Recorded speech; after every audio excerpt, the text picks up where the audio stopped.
Hey everyone, you're now listening to Cup of Queens with Paige and Sarae, and today we are so excited. We are talking with one of my lifelong friends, Madi Novacek, who also happens to be a youth and family therapist. Madi talks with us about common signs to look for related to mental health, breathing exercises to help lower heart rate, imposter syndrome, and ways to stay in the holiday spirit even when times don't feel cheery and bright. So grab your cup and enjoy! The following episode contains content and discussions related to mental health, which includes suicide, addiction, and other sensitive topics. If you are finding yourself in a vulnerable state while listening, please remember to pause and take care of yourself. Remember to think twice and be intentional before sharing the following information with others. It worked! Yay! My friend! That was so weird. I was like, this actually happened to me with some other Zoom meeting that I had. So it's like, Paige, we need to use yours. Something is wrong with mine. You're a busy bee. No, how are you? I'm good. I was like checking the time to make sure too, because I'm like, okay, time difference. 4 o'clock my time. Oh yeah. It's 4 for you. Yeah, it's early. Weird. That's crazy. It's literally black out here. Yeah, the darkness has come. I love also, it. hi Paige. I don't think I've met you yet. Hi, I don't think so, no, but I'm so excited to meet you. So I feel like I kind of know you like vicariously through Sarae. Love it. We're so had a lot of fun. excited to talk with you. I love your questions. Good. They're good. They're really good. We were very unsure if they're really good. I would like even talk to some of my colleagues of like, what would you say to this? I think it was good. Good. Well, I'm glad we sent him beforehand then, so you got the chance to. No, it was fun. It was fun to look at them. Good. Okay, well, let's dive right in then. I already know who you are, but for everybody else that doesn't know you, tell us all about Madi Novacek. Well, okay. I am a clinical social worker. So what that means is you can practice therapy, or you can work in a hospital, or you can work in a school. You can do a lot of things. But I started out as an English teacher, and then I moved up to Portland to get my master's in clinical social work. And now I'm practicing as a family youth therapist in the community doing crisis work. So that's kind of where I'm at now. I always hate when people ask, who are you? It's always your occupation, right? But it's never like, I don't know, who are we outside of our occupation? But that's kind of what I do for a living. Outside of that, I really like to go outside. Why I moved to Oregon, so I could be by the mountain, ski, mountain bike, be by the ocean, do all the fun things outside. So, but I do miss my Fargo community sometimes. It's really hard. So I'm a little curious what crisis therapy is and like what does it mean? So with my agency in particular, we only get clients from emergency departments or a crisis clinic. So crisis clinics are kind of places you can go when you're having really severe mental health symptoms, or you're really thinking about suicide, or you're just really struggling. You can go to a crisis clinic if you are a little too nervous to go to an emergency room. I didn't even know crisis clinics were a thing until I moved here. So basically in Oregon, my agency made a deal with Oregon State Insurance. So we cover mostly state insurance clients. So go to emergency room, thinking about suicide, I'm really struggling, I'm not really sure where to go, but you're not quite acute enough where you need to go into an inpatient hospital for treatment. Studies have shown that anytime we can keep people in the community, staying social, going to school, kind of doing all those things, that's going to be better than spending, days on end in a hospital room. Although that can be helpful for you depending on where you're at. So our agency gives you a therapist, you get a psychiatrist, you get access to medication management, and you get a skills trainer. And we even have peer supports, which is really cool. We'll hire parents who have had a child that has had mental health issues in the past. We'll hire you to kind of help us navigate family systems. And basically it means you have someone available 24/7 to call or have someone respond in person when you are having a mental health crisis. So for me in particular, I work Monday through Friday, and I am on call starting at 10 a.m. to the rest of the next day. I do have a buddy. We'll cover each other's phones twice a week, but I have 15 minutes to respond if someone calls me and they're in crisis.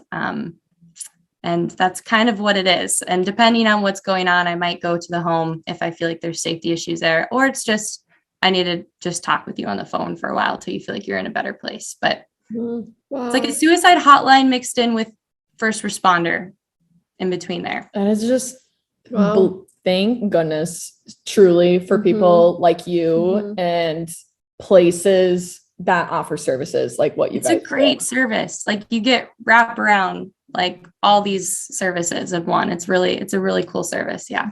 Yeah. That's really great. So, okay, we have so many questions, but I want to stick on this because I think that just sounds like a very scary situation to be in.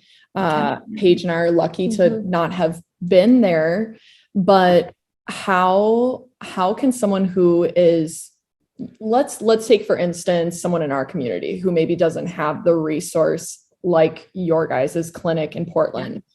How can people overcome those feelings of crisis? Yeah, that's a good question. This is essentially what I'd walk someone through on the phone if they were to call. So there's actually some really cool ways that you can calm your body down first, which I don't think we were taught in school when we learned about like emotions and communication, how much of it is actually just so much physical. So I actually listened to this guy, his podcast, Dr. Huberman, who actually connects like emotions and your physiological response a lot. And I get a lot of good tips from him too. But breathing exercises, and I know it sounds kind of like therapist is telling me about breathing exercises, but this is stuff they teach like Navy SEALs. So one that I really love that is really simple, that actually lowers your heart rate, is 2 short breaths in and then a really long exhale. So anytime that your exhale is going to be longer than your inhale, and then that repeated cycle, you're going to lower your heart rate. So I can't even communicate with you and what's going on if your body's like, I mean, I'm sure you know what it's like to have adrenaline, whether it's like you're about to go perform at, a dance routine in front of a bunch of people, or you're about to speak, you can feel your body responding. And so the first thing that we do is try to get your body in a calm space. And that breathing exercise is just like one of many things we can do. Sometimes I'll have clients tell me 5 things they can see, 4 things they can hear, 3 things they can feel, just getting back into your body. Whenever you feel really panicked, you kind of just forget where you are and things get really blurry. So if you don't have someone to walk you through those things, you can definitely have a journal on hand to do that. You can do these breathing exercises on your own. But the first thing first is to like remember, like, okay, I'm having a response, and kind of figure out where in your body that's happening. For me, I get really sweaty and I can feel my heart in my chest. Sometimes people get red. Do you guys have like a go-to like body response that happens when you're super nervous? My heart, for sure. Yeah. Like my heart. Notice my heart rate so much. Like you can almost like hear it pounding. Yeah. Yeah. So yeah. Warm too. Yes. For Sweaty hands. Yes. There's another really cool, like scientifically backed response that you can do if you're warm in particular is splash, in movies and they're always splashing themselves with cold water in the face. That's actually warranted that actually works.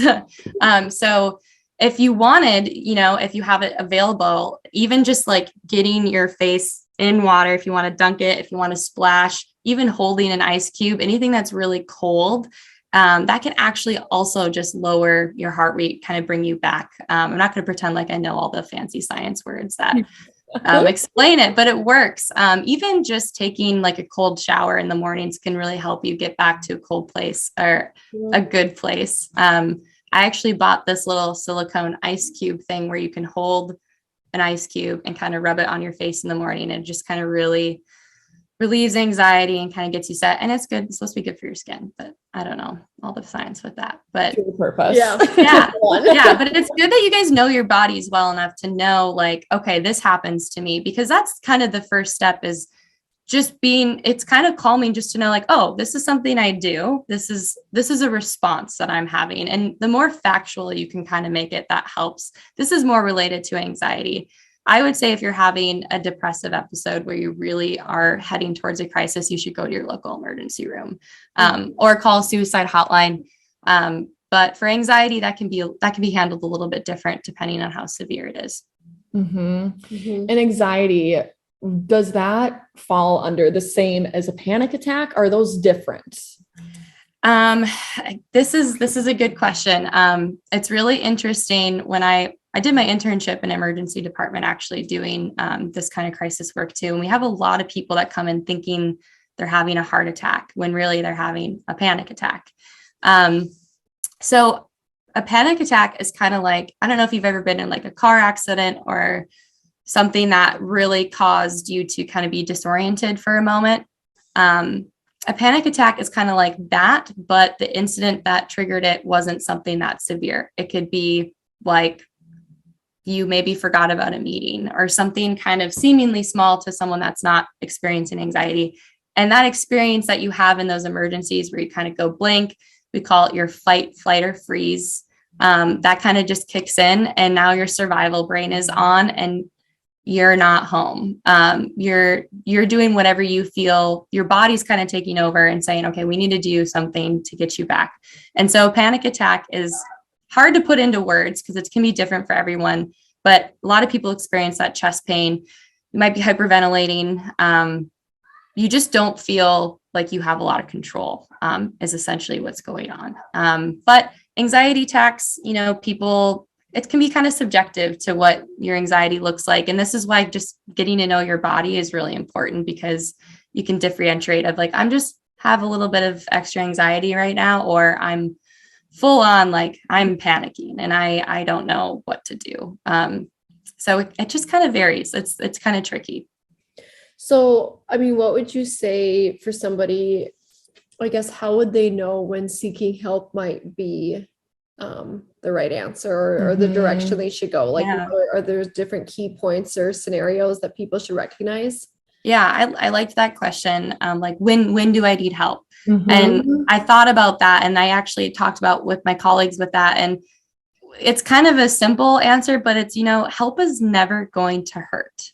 So I think if you're asking yourself, do I need help? You might need help. If you're even asking yourself that, I think we really hype up mental health help to be for the severe or for the people who have a lot of stuff. And really what it is you're just scheduling time in your day to talk with someone. And if they're a good therapist, they're going to go at your own pace. I mean, you don't have to just sit in a chair and be like, here's all my childhood trauma. I need help with all these things. And you can, if you want, but if you're asking yourself if you need help, maybe you do. And that's okay.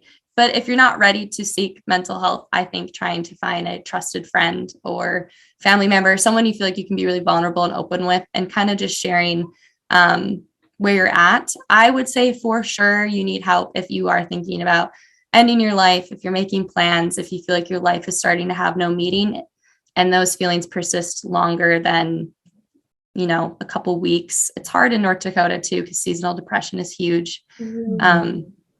But I would say if your symptoms are persisting for long enough and it starts to impact your work life, if you're missing a lot of work, if it's impacting your personal relationships, whether that's with family or with friends, when it starts to kind of seep into your life quality, if you're not working out as much, if your behaviors are changing, and that can be hard to notice yourself, but that might be good to check in with a friend and be like, I'm feeling this way.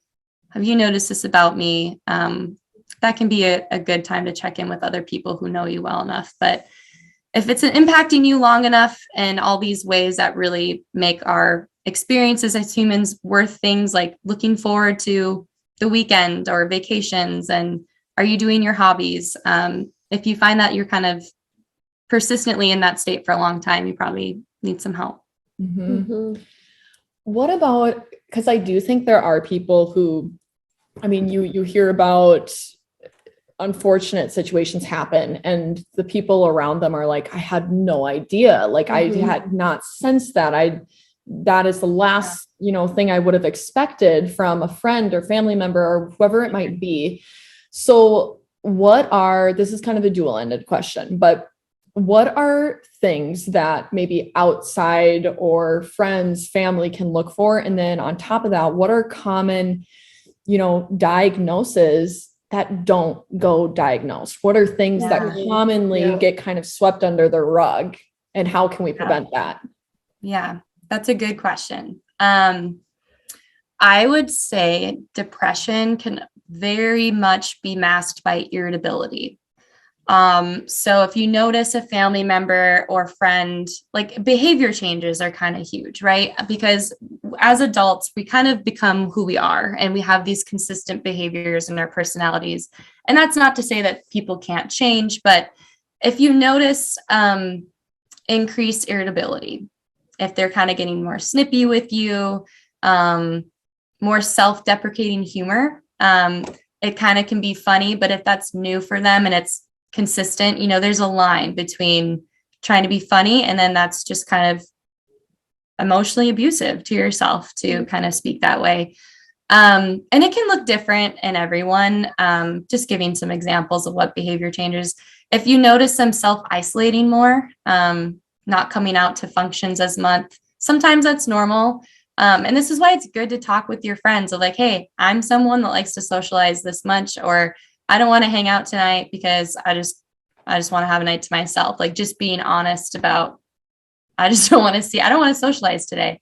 And that way people don't have to wonder. So a really big part of this too is the more honest we are with people about mental health and making it like a normal conversation, the less we have to guess and mask what's going on. So looking for patterns that are new, irritability, maybe lying more, or just things that are just different, spending more money. If someone's all of a sudden just like really going to town on all these new things, and that's not usually within their character, that can indicate they might be kind of in a manic stage right now.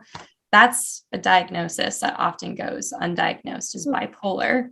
And that's because when you're in those really low seasons, you tend to seek out help. But when you're in those manic situations, you don't need help. You're feeling really good. You're on top of the world. So it's kind of hard for therapists to see that when you come in at your low, it can get diagnosed as just depression.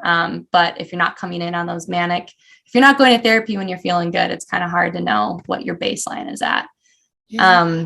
That is such that's one of them for sure. Mm-hmm. There's a couple other ones too. Post-traumatic stress disorder is kind of undetected sometimes. That can get diagnosed as just maybe depression or anxiety when really the reason that one's so hard to detect is you're not always ready to share a traumatic event that's happened to you. Even in therapy, you might not even remember some of it because we're really good at forgetting things we don't want to remember. And some of that is an instinctual response. So PTSD is really hard. And sometimes people are like, I had a really good childhood. I didn't really go through some traumas. It doesn't necessarily have to be this life-altering event.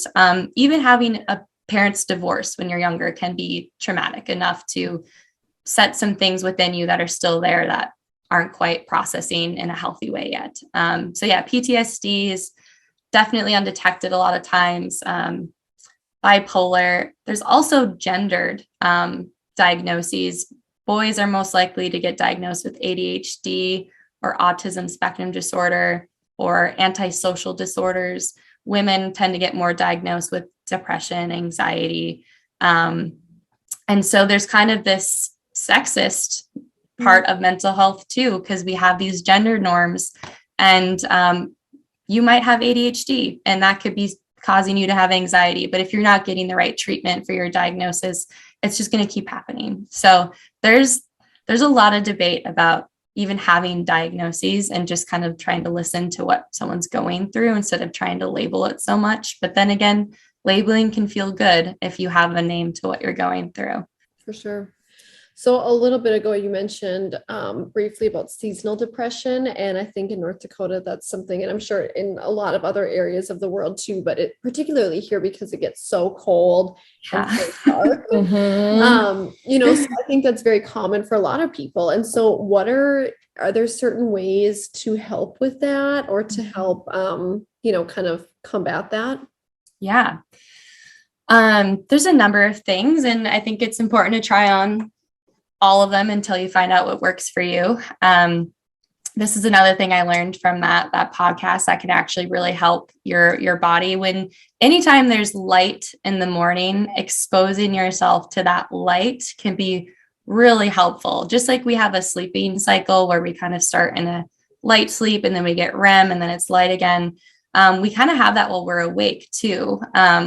And so part of what we can do to keep ourselves on track when it's so dark, we're kind of like confusing our body, because when it's dark, we get more melatonin, which is that hormone that comes out when it's dark. So if there's light in the morning, or if you have a chance to go get light at your lunch break, to physically go outside and just be in that light for a little bit, or getting what they call those happy lights, exposing your eyes to light can really, really help your body kind of stay on track. That's something physically intangible that you can do. I would say anytime that you can keep yourself on a schedule. So I know for me, when I was in North Dakota, when it's 6:30 and dark out, it feels like it's nighttime. I want to watch a movie. I want to eat. I don't want to go to the gym.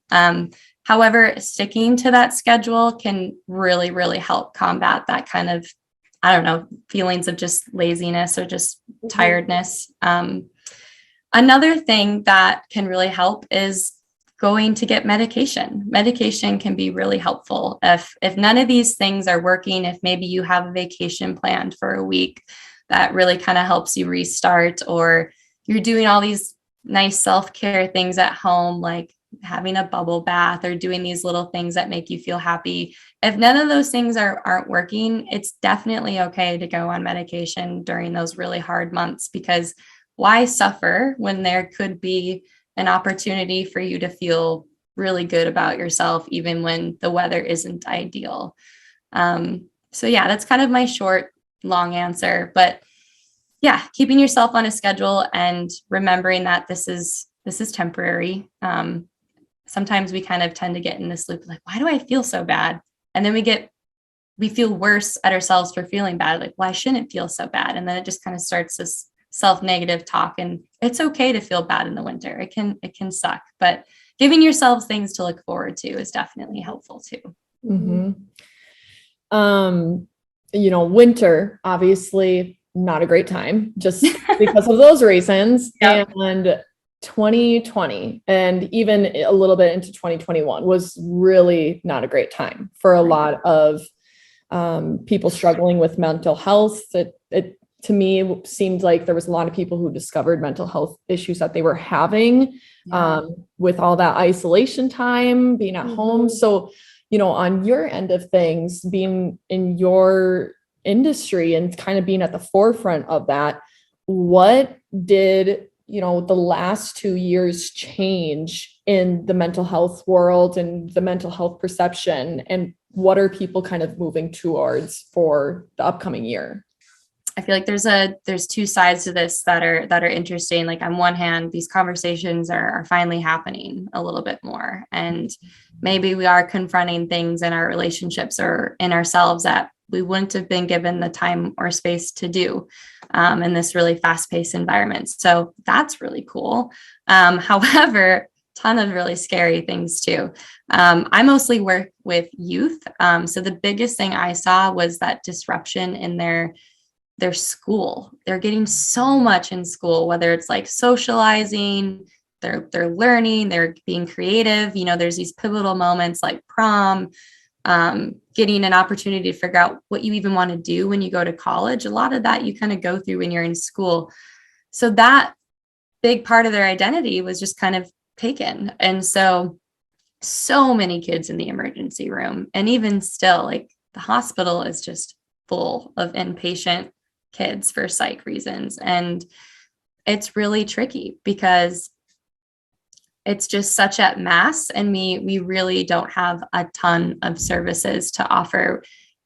Talk therapy can be great for an hour a week for some people, but some people need a little bit more. Some people need to learn actual skills or get really specific therapy that maybe their insurance doesn't cover, like dialectical behavior therapy or EMDR therapy or trauma focused therapy. And those can be expensive or hard to come by. So that's the hard thing. Or they come home to a family system that also is struggling with their parents are struggling too. We're all struggling. And we don't necessarily have the communication tools to support one another, let alone ourselves. So it just kind of crumbles. And then if you don't have a really supportive community around you, like the pandemic also took away, it can be really, really isolating. So it got really intense really quickly. And I think even therapists are really struggling with, am I even helping? How do I take care of myself during this time? Mm-hmm. And it just feels like we're kind of putting a bunch of Band-Aids on all these holes. And a lot of it too is system-based. Some things that I can't control as a therapist, whether that's your income or your ability to get a better job or go back to school or do all these things that would really help the core problem that's making you feel these things. Or some of it just feels really, like I said, we're putting Band-Aids on these system things, and we need more services. We need more wraparound services, and we need more conversations. So I'm hopeful, and I'm also looking at, there's a lot that we need to address as a society, but I think we can get there. Mm-hmm. Our kids are pretty cool at having conversations. Getting to work with the youth is exciting because they're so much more in touch with themselves than I think I ever was at their age. So really, cool. It's really cool. Yeah. Yeah. So kind of, going off of that, then what advice would you give to some of our young listeners that you maybe give to the people that you already work with? There's this Brene Brown quote that I use a ton because I love her and she's so smart. But I think it translates to kind of like everyone. She's using it in terms of relationships, of 10 minutes of discomfort is better than 10 years of resentment. Meaning, obviously, we need to engage in these difficult things if it means that we're going to, develop a more intimate and vulnerable relationship. But I think that goes with, if you're thinking about therapy, like an hour of discomfort with someone you haven't met is going to be better than whatever is going to keep building for you later down the road. So if you're thinking about wanting to just start to talk to someone, there's nothing wrong with you. That's great. And do it. You should do it. And also be graceful on yourself. I catch myself so much, even as an adult, telling myself so many negative things. We think about 500,000 thoughts in a day, and 75% of those thoughts are estimated to be negative. Wow. And that's crazy. It's awful. And if you start to notice it, it's true. Like if we put a megaphone on like everyone's head, like around us, like at the grocery store, I bet it's all just like stress, or like, I got to do this, or why didn't I do this earlier? Or, now I got to go talk to my spouse about this. And it's so we're having these negative conversations all day. Like how many times do you tell yourself how cool you are in a day, or like how great you look today? And why is that not the go-to? And you can rewire your brain. It is possible. You just have to catch it, and it's really hard. So be graceful on yourself. It's okay to love yourself. That is okay. So that would be kind of, really love that you said that. That is like, so good. Put it on a t-shirt. Yes. Yeah. I think especially with women, we have this fine line that we dance around where it's like, you don't want to come off as too conceited or into yourself. She loves herself. You don't ever want to come off as that. And that takes away from those positive thoughts that you could be putting towards yourself in your microphone. Yeah. So going with that, what are ways in which that people can can kind of increase that positive self-talk, because I think it sounds very easy, but it's not. I mean, Yes. I think it's easy for a day, be like, today I'm going to be super positive. I'm going to love myself. Right. And then you get back into the habit of that 75%. Yes. So how can you really, truly build that good habit? So this is my favorite thing to do with clients and to do with myself. And it's so fun because I actually feel like it's working, and my dog is scratching at my door right now. So what you can do, it's actually a branch of cognitive behavioral therapy, which if you really want, like, you can always get that therapy intensive with someone. However, it's possible to practice this on your own. So for example, what's a negative thought that you tend to really go to on your, like, you've noticed that this is something I often tell myself. And this is really directly, I'm glad you brought up women, because this is directly correlated to imposter syndrome. And this is the same intervention works for this. So for example, if you're at a meeting or some sort of work environment and you're telling yourself, I don't belong here, or if you get praise or an award and you tell yourself, I don't deserve this. What are some things that you guys struggle with, if you're comfortable sharing, or a negative thought you might tend to go to?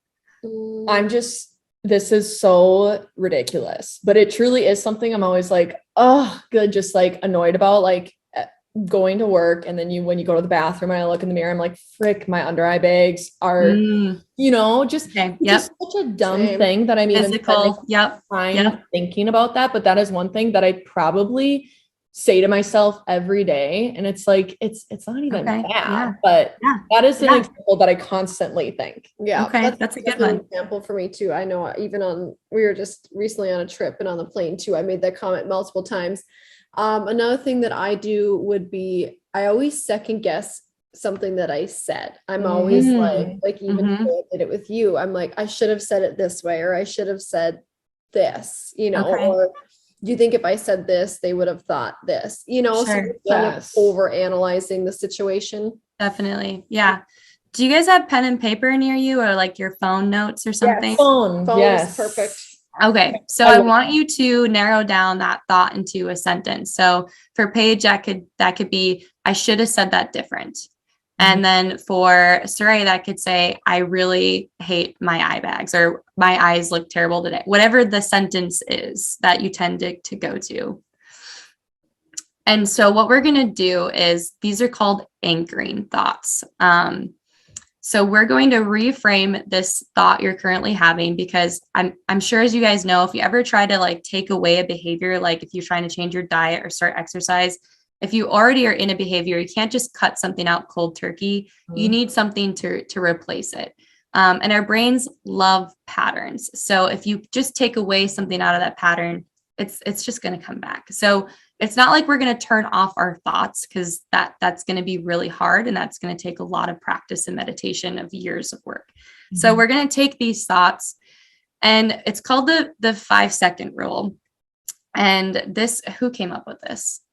I know exactly who you're talking about. Mel Robbins came up with the 5-second rule. And it's kind of the same idea. It's all about reframing. So she calls it the 5-second rule. And it's kind of like what we talked about earlier. If you can figure out, like, when you're thinking these negative thoughts, the first trick is noticing it. So like, okay, I had that thought.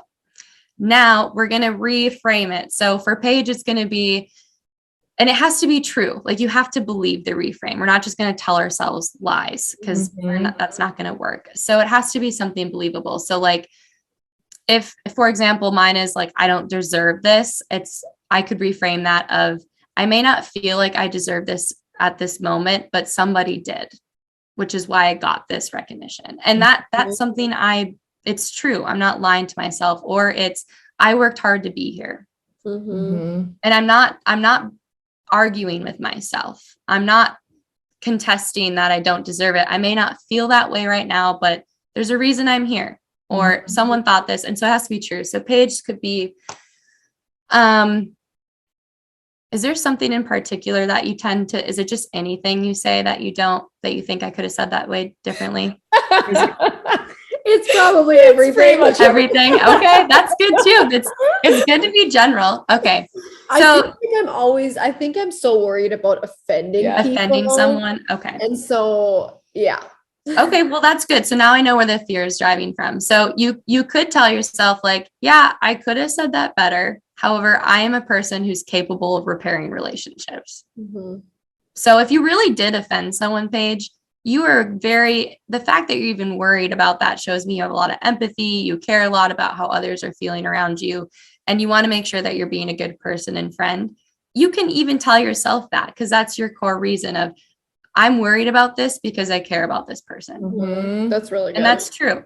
Or I care. I'm thinking this thought right now because I don't want to cause harm onto someone else. Mm-hmm. Any of those things that you feel is true. Sarae's could be, I really hate this part of my body or whatever. And this is a really good one, because I'm sure we all do this like to multiple parts of our bodies all the times. And this is another societal thing too, where we tend to really be okay with men growing older, but not women so much. So one thing you could tell yourself is, I'm adjusting to this growth period of my body changing. Or I don't appreciate how this looks at this moment. However, I'm learning how to accept this part of myself. I'm in the process of accepting my body as it is.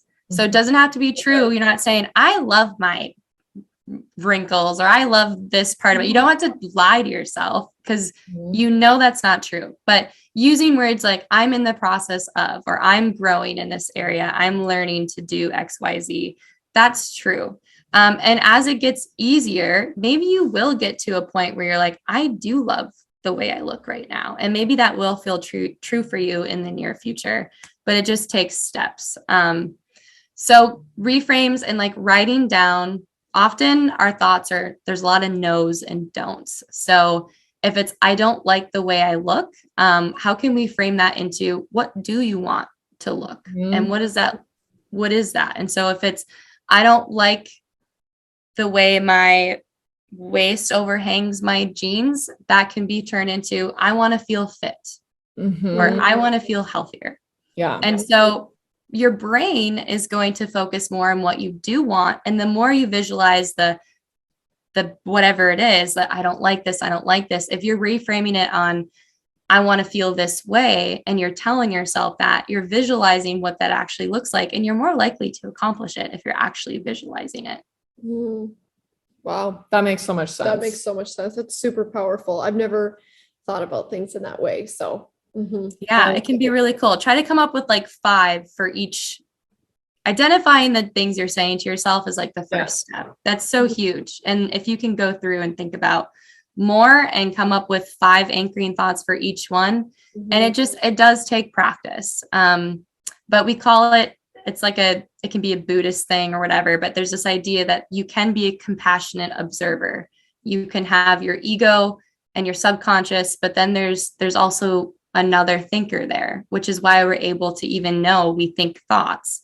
So if you're able to kind of just step out, and I'm sure you've heard that quote of like, if you heard Paige say that about herself, you'd be like, what? No, like you're going to build her up and you're going to tell her to stop. You are capable of doing that for yourself. You can be this compassionate observer and be like, okay, I'm feeling this thought right now.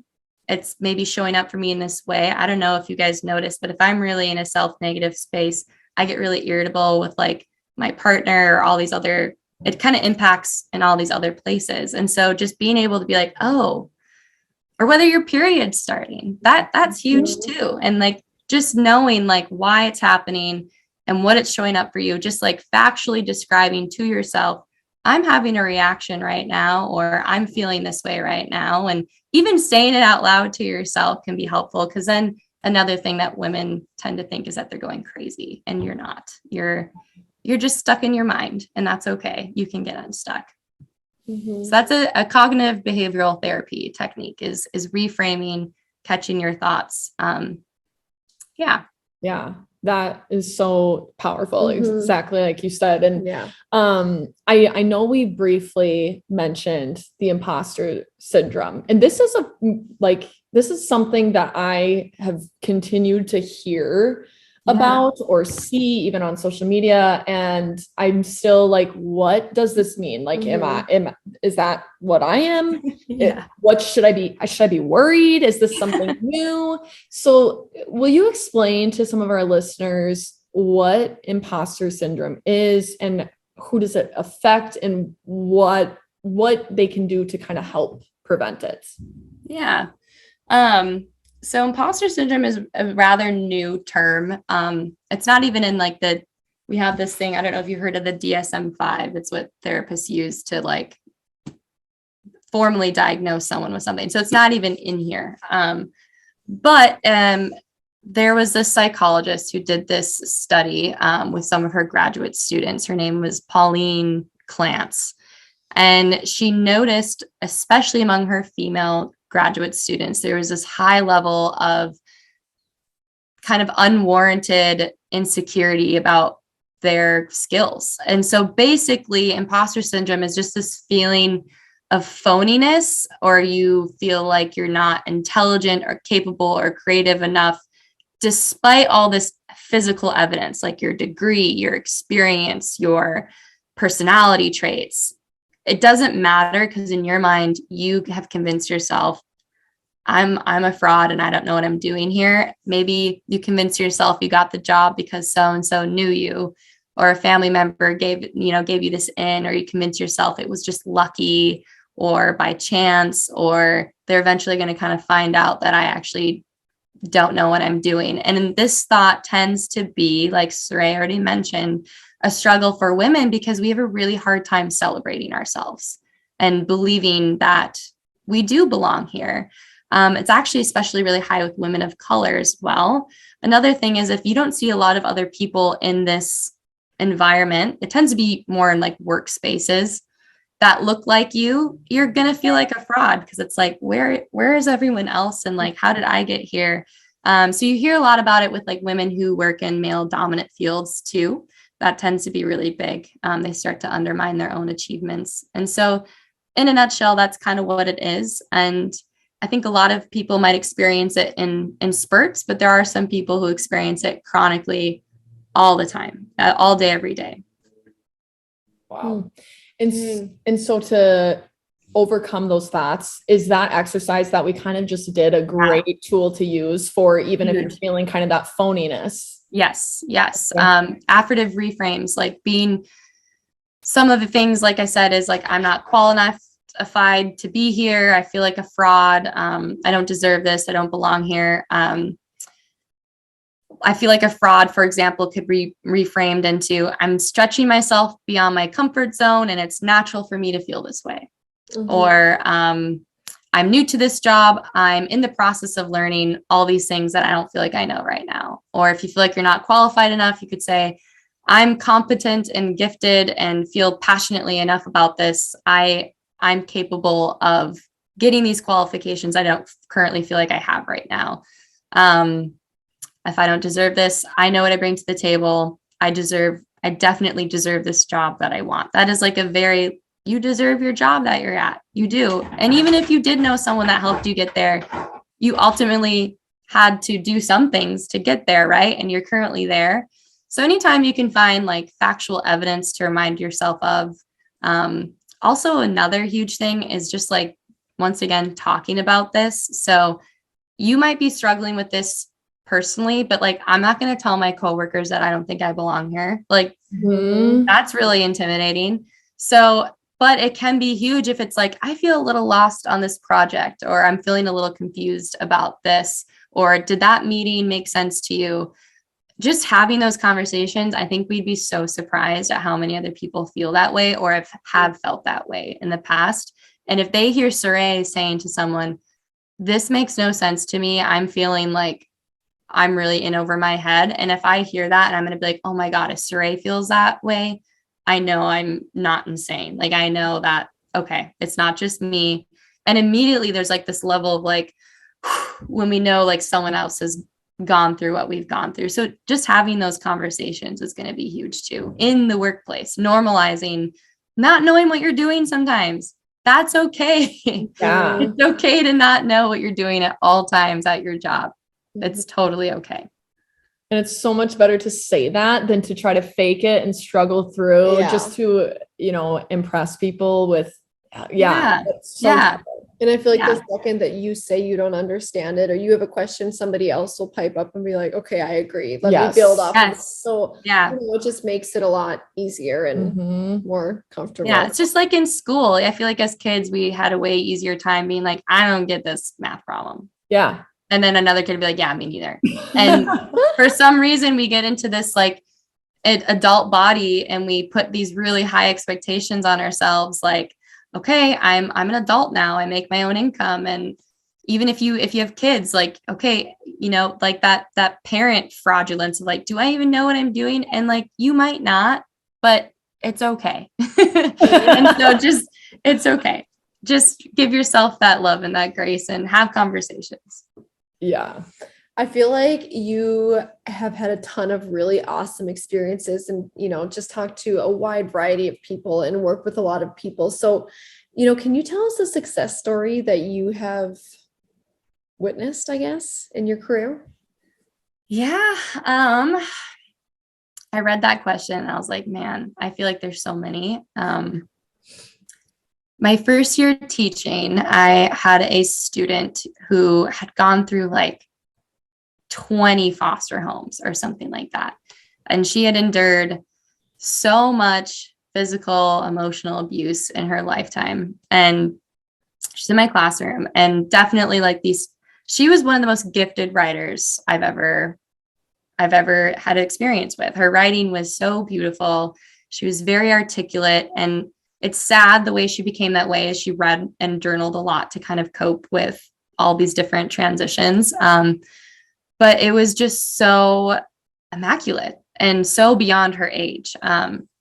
So while she was a student of mine, I submitted her paper into a contest, the Scholastic Awards, and she won.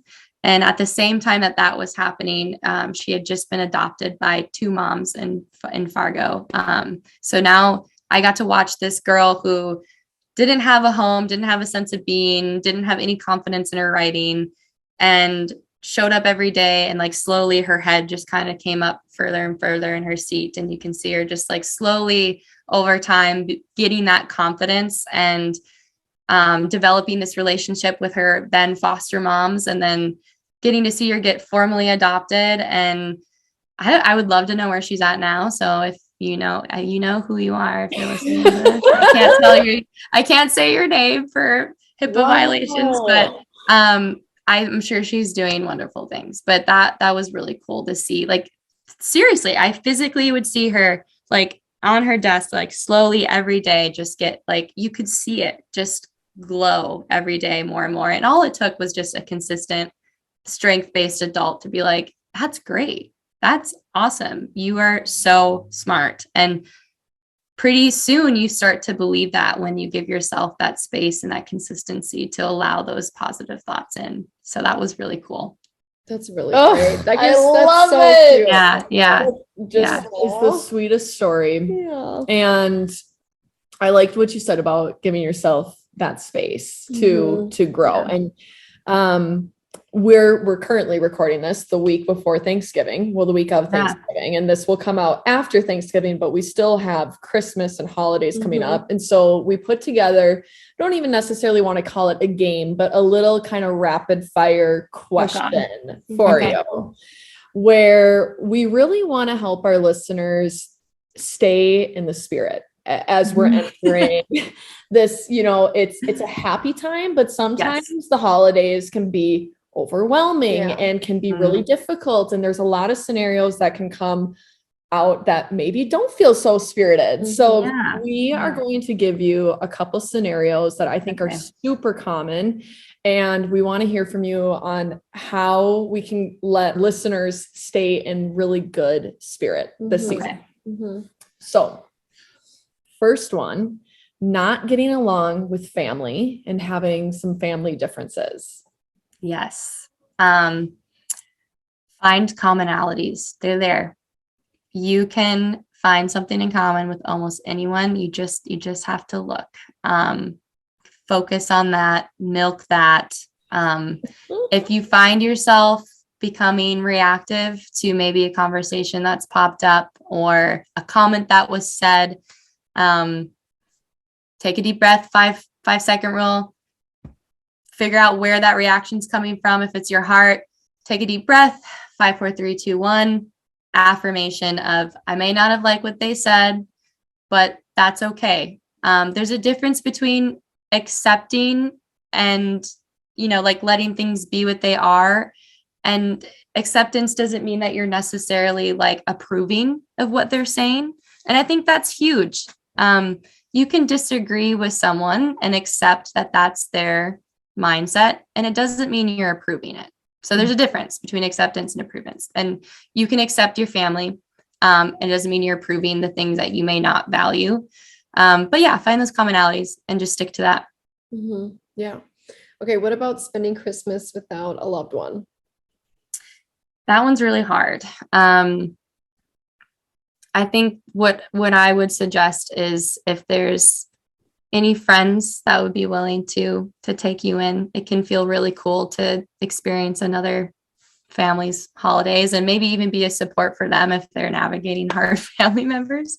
Reach out. I think we're sometimes really afraid to reach out because we feel like especially in the Midwest, I feel like we don't want to be rude and impede, but reach out.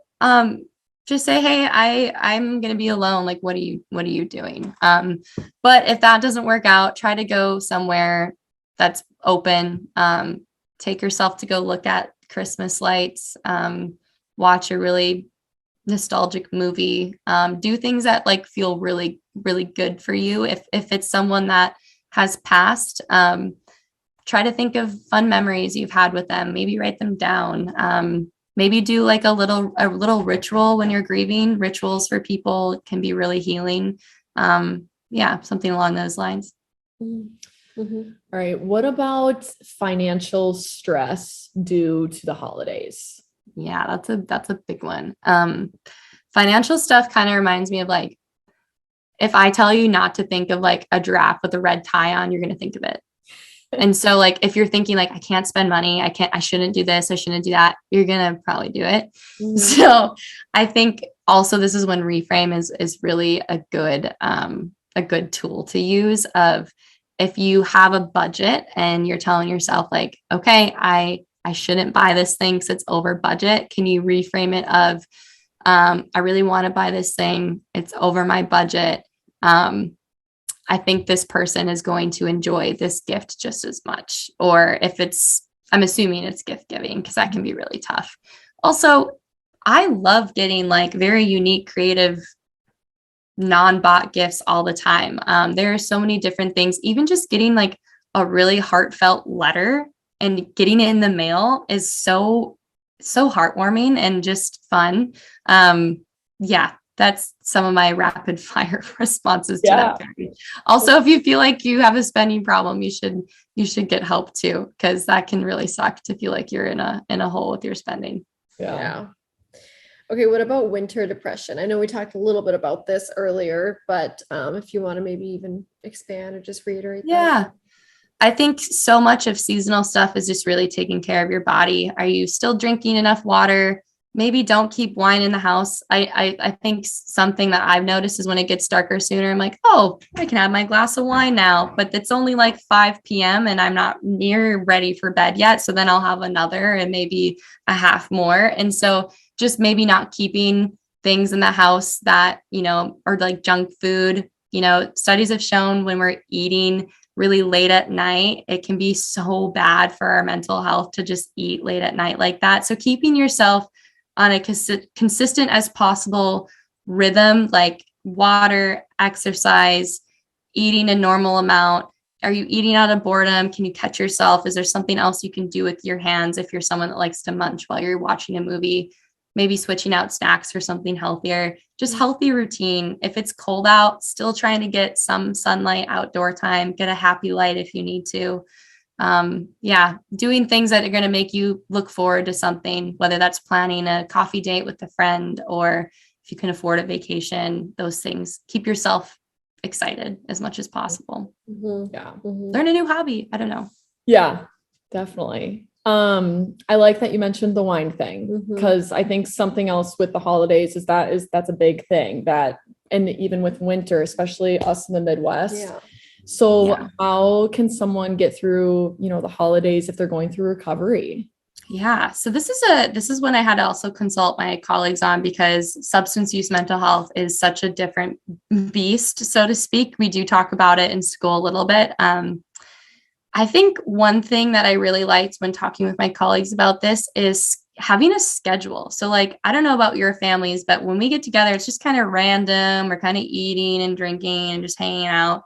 But it could be really cool if you had a schedule. So at this time, we're going to decorate cookies together, or like activities that don't involve just kind of like mindlessly eating and drinking. Or at this time, we're going to open presents.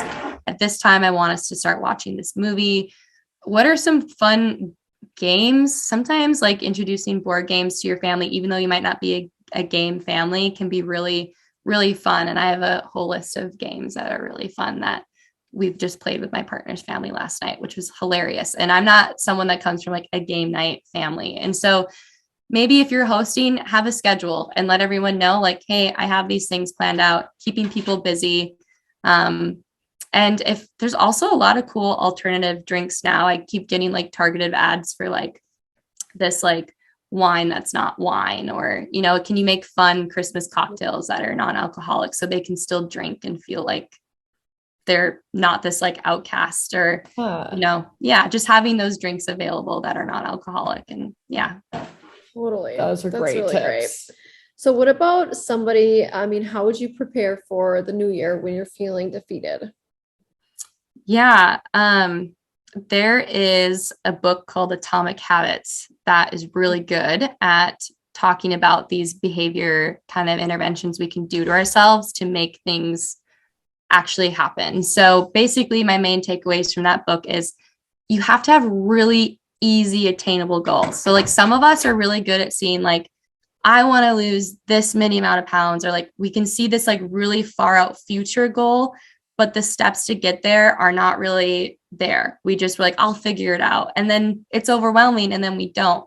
So one thing that you can do, and it's going to feel stupid easy at first, but you're actually tricking yourself. So if it's to go to the gym, for example, you can set your goal, and this depends on where you're coming from. If you're someone that already kind of goes to the gym and you just want to be more consistent, but if you're someone that never goes to the gym and your goal is to go to the gym, make your goal for the first week of just putting on your tennis shoes in the morning.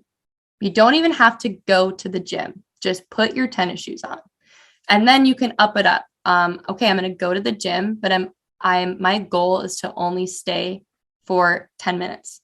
And it seems so silly and stupid, but you're more likely to overachieve your goal when you set them that small. And then you're going to get this adrenaline and you're going to get this confidence of like, I hit my goal today. It was easy, but I did it. And then you're more likely to keep doing more when you set those really easy goals. And it seems silly. You're also tricking your brain to get in that routine. You're putting your shoes on in the morning. You're actually driving to the gym and you're actually physically there for 10 minutes. You're more likely going to do something since you're there, So set them stupid easy, consistent goals that are actually attainable for yourself, and visualize what those steps actually look like. I'm obsessed with that. That's I love great. that. I do that too. Was so cool. That's awesome. Okay, couple more for you. So social media comparison, I think especially with, this family is huge. They're also happy. Look at all these gifts this person got. Look at this cool trip that they're on. How can people cope with maybe some social media comparison for the holidays? Yeah, that's a good one. I know, like I mentioned, usually it doesn't work to just like cut something out cold turkey. So if you're someone that's like really used to starting your day we all look at our phone, especially if we don't have an alarm clock. We look at our phone when we start our day. And if you open Instagram or that social media app right away, we're starting our day already on that self-negative talk, because that's most likely what's going on, that comparison. So replacing, and this is also going to sound so therapist, but Balance, this meditation app, is giving, they're still doing a free year membership because of COVID. And it's an app that is so good. If you can start your day just being a little bit more mindful and gracious to yourself, that already is going to be huge. So if you pick up your phone and you open this Balance app, you're already replacing that like phone behavior. You're just doing something a little bit more productive. And then if you can just meditate for like 2 minutes, just take a deep breath. What do I want to get accomplished today? Tell myself something nice, carry on with my day. That's something personally, I know I used to check social media right away in the morning, and it just kind of like set my day off. Another thing you can do is set those social media time limits. If you find yourself like, I don't know what everyone's average, when you get that notification every Sunday, what your screen time is. Yeah. Setting yourself limits can be good. Also, if it's social media, and which one in particular? So something I also suggest is usually it's Instagram that people feel really comparative on. Maybe just log out of your Instagram for a bit and replace that with another one. So I feel like Twitter isn't as harsh on your, it can be more funny, more lighthearted, more news oriented. Or Pinterest, if you want to make a vision board of like your goals and you want to create something on Pinterest that's going to feel more productive. Or TikTok. I feel like I learned so much from TikTok. So replacing the app that makes you feel bad with an app that's a little bit more productive, because just saying I'm not going to use this app or I'm going to get off my phone isn't really realistic, especially if you're someone that's checking your phone a lot. So anytime you can replace it, that seems easy, is going to be good.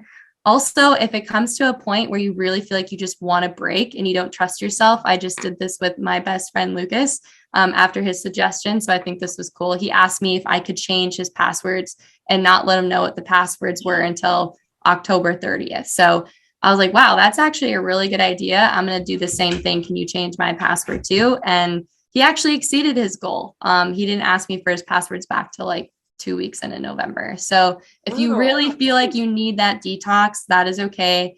Give it to a friend to hold yourself accountable. It'll feel good to just get some space if you really feel like you're in a space to do that. That's really good. Okay, last one. Holiday burnout. This can mean so many things. Like burnt out from family or just like the concept. Yeah. I think both. Yeah. Just overwhelmed, tired from holidays are just filled with a lot. Mm-hmm. Right. Depending on what I would challenge this one to do some self-reflection of like what particular is feeling a lot for you right now. Is it family? Is it the spending? Are you exhausted with that? Is it the comparison? Try to figure out what is causing the most kind of intensity for you right now. And if it's family, for example, when you're even with family, I don't know if this is something that is like when I come home, for example, I don't want to be stuck in my parents' house all weekend that I'm there. So my mom thankfully lets me borrow her car so I can go see Sarae and other people and get some outside of the family time and be really upfront with them of like, okay, I'm coming home this weekend, but I'm also going to I have plans to see these people and to do these things. Or if you have the capability of just going like to Barnes and Noble by yourself to get some coffee and get some alone time, or just going to your room for some time and like, I just want to watch a movie by myself tonight. Those are things I do when I feel like family time is getting to be a little bit much, but depending on what it is, and we've talked about all those different scenarios. So figure out what it is that's causing you the biggest burnout. I know when I was single, it was really hard during the holidays of that like comparison of like all these couples on Instagram. And it's the time where it's like love and coupley fun stuff. So I would do all those things that I wanted to do with the partner with a friend. You can do those things. So you can still enjoy those like romantic things with a friend. So don't count yourself out just because you're not in a relationship or whatever it is that you're comparing yourself to. Yeah. Oh, those were great. We have one final question for you, and we ask all of our guests it, and I know you're going to have just the best answer ever. So I already know what it is. I'm hyping you up. I'm pumping your tires because I know you're going to deliver. What does a queen mean to you? Oh, I thought it was going to be the other one. I'm like, what have you done that you shouldn't have done? I'm glad it's not that one, because that one, like, I know you have so many, a million stories, and we're like running so over time. Yeah. I think we'll have you back for that. So save a couple of those. I might disappoint you because I thought about this one for a while, and I even like talked to Diego about what does a queen mean? Yeah. I feel like being a queen, I shouldn't swear on this podcast. You Probably can. not. You can. Okay. Being a queen is doing and being whatever the makes you feel like a queen. Like truly, like if that means like something I really regret growing up is I was really afraid to play with my wardrobe in Fargo, North Dakota, because we're so judgy sometimes and we're so like, you know, specific and safe.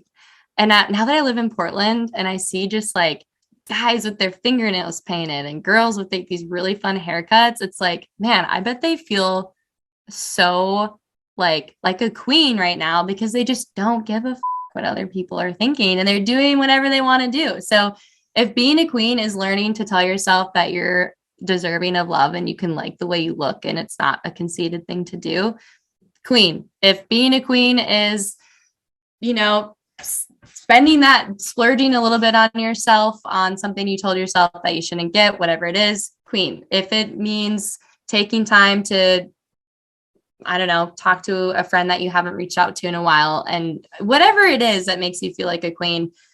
I got silk pillowcases. Hey. I thought it would be extra. I don't care. No. Queen. It's going to make me feel like a queen because it's so much better. And just do it. Just do it. Don't care what other people think. Yeah, that being a queen is whatever makes you feel like a queen. Do it. Even if it's a dress you've already worn before and you've already put it on social media, but it made you feel so good. Who cares? You felt like a queen in it. Be a queen. Do it. Heck yeah. I love it. I love it so much. You're incredible. You blow my mind every time. Amazing. Oh, good. I'm so glad. I was really excited when I saw the questions. Yeah. I do have, so when you ask me my advice to young people, there is one more thing that I forgot to say. And I love this concept is you don't, and this is good for family too. Mm-hmm. You don't need to return to this older version of yourself to satisfy people who aren't ready to see your growth. So when you're with people who've known you for a long time, like for me, family members will like bring up like my teenage years or like something that's kind of embarrassing or whatever. When you're growing, another thing that's going to keep you from growing is people who want to remind you of who you used to be, or they're not ready to kind of see you in this new light. Don't hold back because of it. Just don't. Just keep growing. And you know what? Don't be embarrassed of those past versions of yourself because they weren't worthless. It's where they got you now. And so that's another piece of advice I wish someone would have told me when I was younger, not holding back my growth to keep other people happy.